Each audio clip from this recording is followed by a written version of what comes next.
किशोर सोने एवं हीरे जवाहरात बनाने एवं बेचने का काम करता था। उसकी दुकान से बने हुए गहने दूर दूर तक मशहूर थे।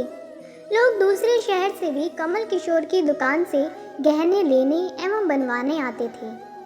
चाहे हाथों की कंगन हो, चाहे गले का हार हो, चाहे कानों की कुंडल हो, उनमें हीरे व सोने की बहुत सुंदर मीनाकारी होती कि सब देखने वाले देखते ही रह जाते।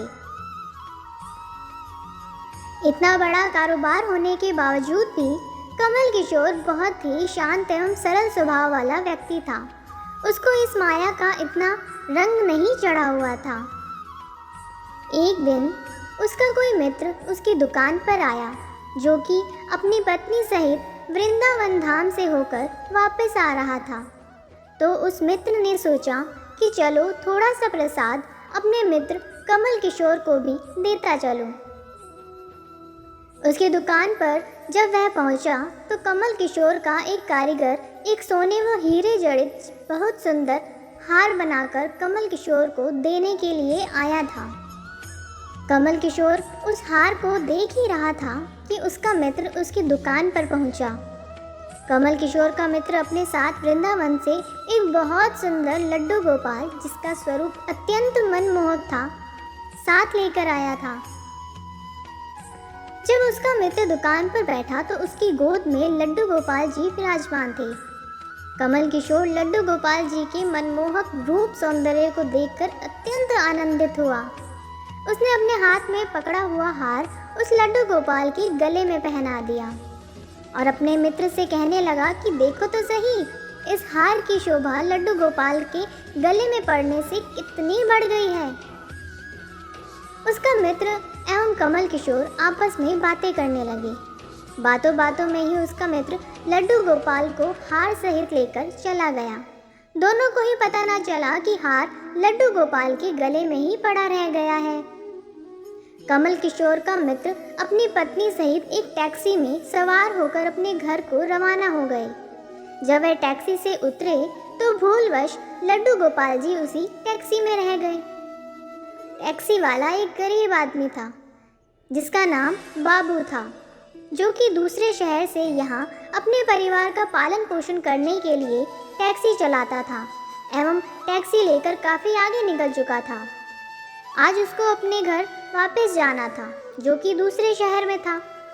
जब टैक्सी लेकर बाबू अपने घर पहुंचा तो उसने जब अपनी टैक्सी की पिछली सीट पर देखा तो उसका ध्यान लड्डू गोपाल जी पर पड़ा, जो कि बड़े शाही तरीके से पिछली सीट पर गले में हार धारण करके सुंदर सी पोशाक पहनकर हाथ में बांसुरी पकड़े हुए पसर कर बैठे हुए थे। बाबू यह देखकर एकदम से घबरा गया कि ये लड्डू गोपाल जी किसके हैं। लेकिन अब वह दूसरे शहर से अपने शहर जा चुका था, जो कि काफ़ी दूर था एवं वह सवारी का घर भी नहीं जानता था। तो वह दुविधा में पड़ गया कि वह क्या करे।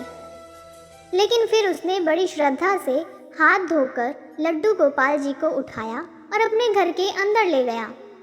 जैसे ही उसने घर के अंदर प्रवेश किया, उसकी पत्नी ने उसके हाथ में पकड़े लड्डू गोपाल जी को जब देखा तो इतनी सुंदर स्वरूप वाले लड्डू गोपाल जी को देखकर उसकी पत्नी ने झट से लड्डू गोपाल जी को अपने पति के हाथों से ले लिया। उसकी पत्नी, जिसकी 8 साल शादी को हो चुके थे, उसके अभी तक कोई संतान नहीं थी, लेकिन गोपाल जी को हाथ में लेते ही उसका वात्सल्य भाव जाग उठा। उसकी ममतामयी एवं करुणामयी आंखें झरझर बहने लगी। ममतावश एवं वात्सल्य भाव के कारण ठाकुर जी को गोद में उठाते ही उसको ऐसे लगा उसने किसी अपने ही बच्चे को गोद में उठाया है। उसके स्तनों से अपने आप दूध निकलने लगा। अपनी ऐसी दशा देखकर बाबू की पत्नी मालती बहुत हैरान हुई। उसने कसकर गोपाल जी को अपने सीने से लगा लिया और आंखों में आंसू बहाती हुई बोलने लगी, अरे बाबू, तुम नहीं जानते कि आज तुम मेरे लिए कितना अमूल्य रत्न लेकर आए हो। बाबू कुछ समझ नहीं पा रहा था कि मेरी पत्नी को अचानक से क्या हो गया है, लेकिन उसकी पत्नी तो जैसे बावरी सी हो गई थी। वह गोपाल जी को जल्दी जल्दी अंदर ले गई एवं उनसे बातें करने लगी।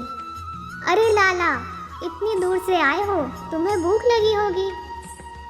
एवं उसने जल्दी जल्दी मधु एवं घी से बनी चूरी बनाकर दूध गर्म करके ठाकुर जी को भोग लगाया।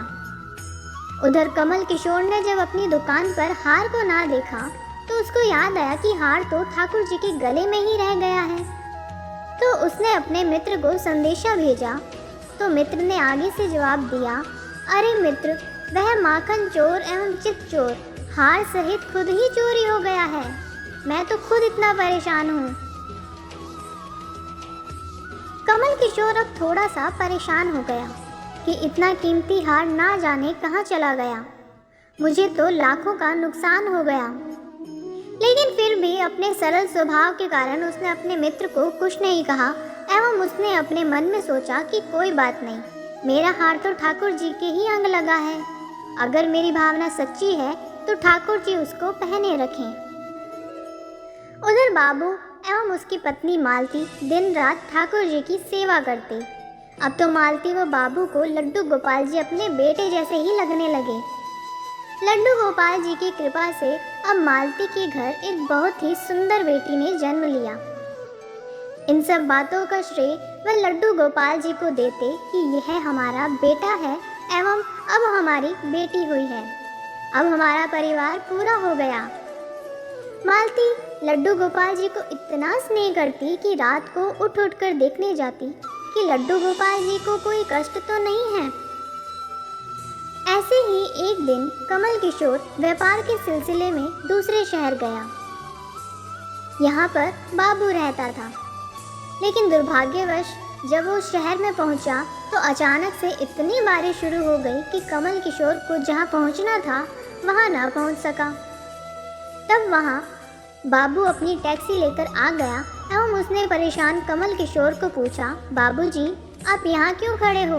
बारिश तो रुकने वाली नहीं एवं सारे शहर में पानी भरा हुआ है। आप अपनी मंजिल तक ना पहुंच पाओगे और ना ही कहीं और रुक पाओगे।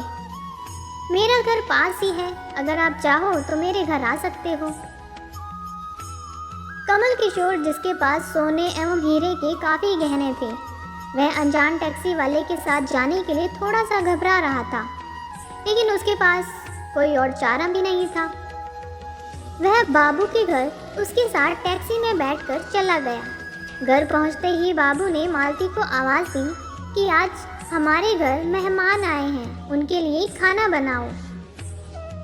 कमल किशोर ने देखा कि बाबू का घर एक बहुत छोटा सा लेकिन व्यवस्थित ढंग से सजा हुआ है।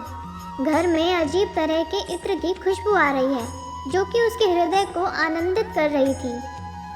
जब मालती ने उनको भोजन परोसा तो कमल किशोर को उसमें अमृत जैसा स्वाद लगा। उसका ध्यान बार बार उस दिशा की तरफ जा रहा था जहाँ पर ठाकुर जी विराजमान थे। वहाँ से उसको एक अजीब तरह का प्रकाश नजर आ रहा था। तो हार कर कमल किशोर ने बाबू को पूछा कि अगर आपको कोई ऐतराज़ ना हो तो क्या आप बता सकते हो कि उस दिशा में क्या रखा है? मेरा ध्यान उसकी तरफ आकर्षित हो रहा है। तो बाबू एवं मालती ने एक दूसरे की तरफ मुस्कुराते हुए कहा कि वहाँ पर तो हमारे घर के सबसे अहम सदस्य लड्डू गोपाल जी विराजमान हैं। तो कमल किशोर ने कहा, क्या मैं उनके दर्शन कर सकता हूँ? तो मालती उसको उस कोने में ले गई जहाँ पर लड्डू गोपाल जी विराजमान थे। कमल किशोर लड्डू गोपाल जी को एवं उनके गले में पड़े हार को देखकर एकदम से हैरान हो गया। यह तो वही लड्डू गोपाल है और यह वही हार है जो मैंने अपने मित्र के लड्डू गोपाल जी को डाला था। कमल किशोर ने बड़ी विनम्रता से पूछा कि यह गोपाल जी तुम कहाँ से लाए? बाबू, जिसके मन में कोई छल कपट नहीं था, उसने कमल किशोर को सारी बात बता दी कि कैसे उसको सौभाग्य से गोपाल जी मिले एवं उनके हमारे घर आने से हमारा दुर्भाग्य सौभाग्य में बदल गया। तो कमल किशोर ने कहा, क्या तुम जानते हो कि जो हार ठाकुर जी के गले में पड़ा है उसकी कीमत क्या है? तो बाबू एवं मालती ने बड़ी विनम्रता से हाथ जोड़कर कहा कि जो चीज़ हमारे लड्डू गोपाल जी के अंग लग गई, हम उसका मूल्य नहीं जानना चाहते एवं हमारे लाला के सामने किसी चीज़ किसी हार का कोई मूल्य नहीं है। तो कमल किशोर एकदम से चुप हो गया। अब उसने मन में सोचा कि चलो अच्छा है, मेरा हार ठाकुर जी ने अपने अंग लगाया हुआ है। अगले दिन वह चलने को तैयार हुआ एवं बाबू उसको टैक्सी में लेकर उसकी मंजिल तक पहुंचाने गया। जब कमल किशोर टैक्सी से उतरा एवं जाने लगा, तभी बाबू ने उसको आवाज़ लगाई कि जरा रुको, यह आपका कोई सामान हमारी टैक्सी में रह गया है। लेकिन कमल किशोर ने कहा, मैंने तो वहाँ कुछ नहीं रखा। लेकिन बाबू ने कहा कि ये बैग तो आपका ही है। जब कमल किशोर ने उसको खोल कर देखा तो उसमें बहुत सारे पैसे थे। कमल किशोर एकदम से हक्का बक्का रह गया कि यह तो इतने पैसे हैं जितनी की उस हार की कीमत है। उसकी आंखों में आंसू आ गए कि जब तक मैंने निश्चल भाव से ठाकुर जी को वह हार धारण करवाया हुआ था, तब तक उन्होंने पहने रखा। मैंने उनको पैसों का सुनाया तो उन्होंने मेरा अभिमान तोड़ने के लिए मुझे पैसे दे दिए।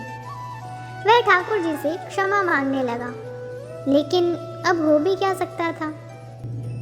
इसलिए कहते हैं ना, हमारे अंदर ऐसे भाव होने चाहिए कि उसमें अहंकार ना होकर विनम्रता होनी चाहिए। एवं ठाकुर जी जैसा चाहते हैं वैसा ही होता है, हम तो निमित्त मात्र हैं। कौन ठाकुर जी को वृंदावन से लाया एवं किसके घर आकर वह विराजमान हुए, यह सब ठाकुर जी की लीला है। जिसके घर रहना है, जिसके घर सेवा लेनी है, यह सभी जानते हैं। हम लोग तो निमित्त मात्र हैं, बस हमारे भाव शुद्ध होने चाहिए। फिर मिलेंगे दोस्तों एक नई कहानी के साथ। तब तक के लिए हंसते रहें, मुस्कुराते रहें, अपना ख्याल रखें और इसी तरह हमारे साथ जुड़े रहें। धन्यवाद।